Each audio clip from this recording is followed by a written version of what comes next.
જૂના સંબંધોને જો યાદ કરવામાં આવે તો ચા અને દોસ્તનો ઉલ્લેખ જરૂર થાય. એક હાથમાં ચાનો કપ હોય ને બીજો હાથ દોસ્તના ખભા ઉપર હોય.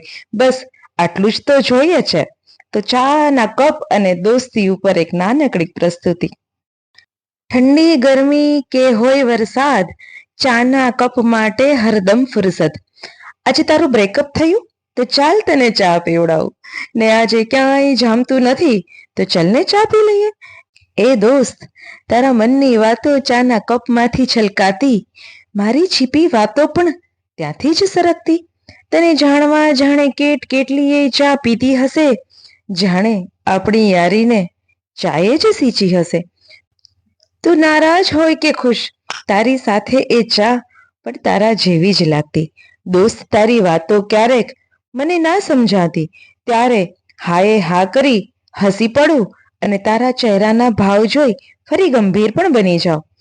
પણ તું મારું મન પળમાં માપી જાય. અરે યાર, દોસ્તીમાં બીજું શું હોય? કેટલાય કિસ્સા પેટ પકડીને હસી પડ્યા, ઉકળતી ચાની વરાળમાં કેટલાય ગમને ઉડાડ્યા. થઈ જશે બધું, અરે થઈ જશે બધું દોસ્તીમાં, બસ આટલું જ બોલી શક્યા.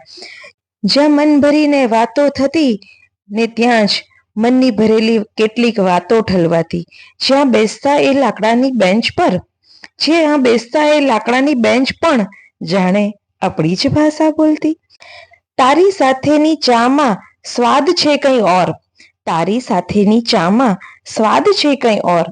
આજે પણ આપણી દોસ્તીની ચર્ચા છે ચારેકોર.